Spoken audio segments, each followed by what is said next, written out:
નમસ્કાર દર્શક મિત્રો, હું છું વિરલ. ત્રિશુલ ન્યૂઝમાં આપનું સ્વાગત છે. દર્શક મિત્રો, જોઈએ આજના મુખ્ય સમાચાર. ઈરાકના દક્ષિણી શહેર નાસિરિયામાં એક કોરોના વાયરસ હોસ્પિટલમાં ઓક્સિજન ટેન્કમાં વિસ્ફોટ થઈ ગયો છે. તેનાથી ભીષણ આગ લાગતા ઓછામાં ઓછા 44 લોકો માર્યા ગયા છે તથા 67થી વધારે લોકો ગંભીર રીતે ઘાયલ પણ થયા છે. સ્વાસ્થ્ય અધિકારીઓ અને પોલીસે સોમવારે આ અંગેની વિગતો આપી છે. પ્રધાનમંત્રી મુસ્તફા અલ કદીમીએ વરિષ્ઠ મંત્રીઓ સાથે તાત્કાલિક બેઠક કરી છે અને નાસિરિયામાં સ્વાસ્થ્ય અને નાગરિકોની સુરક્ષા વ્યવસ્થા ચુસ્ત કરવા અને દોષિતોની ધરપકડ કરવાના આદેશ આપ્યા છે. ધોરણ 12 સાયન્સના રિપીટર વિદ્યાર્થીઓ માટે હવે 28મીથી 30 જુલાઈ સુધી પ્રેક્ટિકલ પરીક્ષા લેવાશે. અગાઉ કોરોનાને લીધે 8 શહેરોમાં પ્રેક્ટિકલ પરીક્ષા મોકૂફ કરી દેવાઈ હતી, જેથી હવે આ પરીક્ષા લેવાશે, પરંતુ જે નિયમિત વિદ્યાર્થીઓને સરકારના નિયમ મુજબ આપવાની થતી નથી.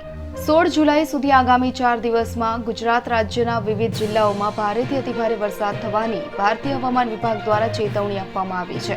હવામાન વિભાગના જણાવ્યા અનુસાર આગામી 12, 13, 14, 15 અને 16 જુલાઈના રોજ રાજ્યના મોટાભાગના વિસ્તારોમાં ભારેથી અતિભારે વરસાદ થઈ શકે છે. ગુજરાતમાં હવે ડ્રાઇવિંગ લાયસન્સ મેળવવું સહેલું પડશે, કેમ કે આરટીઓ ઉપરાંત રાજ્યની ખાનગી ડ્રાઇવિંગ સ્કૂલો પણ વાહન ચાલકોને લાયસન્સ આપી શકશે. રાજ્યના વાહન વ્યવહાર વિભાગે આ નિર્ણયની જાહેરાત તો કરી દીધી છે, પરંતુ તેમાં જે શરતોનો ઉલ્લેખ કરવામાં આવ્યો છે તે શરતો ભાગ્યે જ કોઈ ડ્રાઇવિંગ સ્કૂલ પાડી શકે તેમ છે.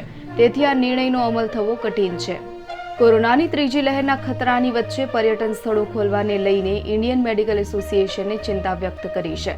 ભલે ભારતમાં કોરોનાના કેસ ઘટી રહ્યા છે, પરંતુ વિશેષજ્ઞોએ ચેતવણી આપી છે કે જો બેદરકારી દાખવી તો કોરોનાનો કહેર આવી શકે છે.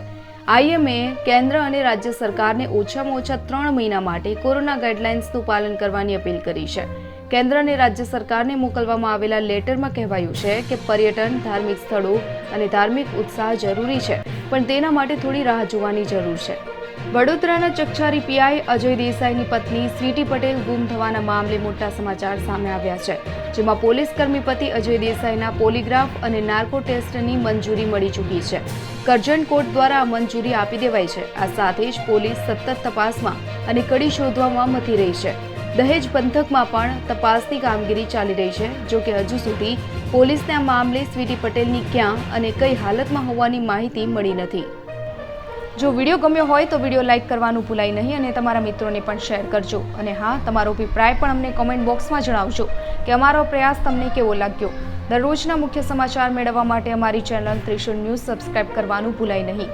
અને જો આ વિડીયો તમે ફેસબુકમાં જોઈ રહ્યા છો તો વિડીયો લાઇક કરી દેજો. અને હા, સાથે સાથે અમારા ત્રિશુલ ન્યૂઝ પેજને પણ લાઇક કરી દેજો. ધન્યવાદ.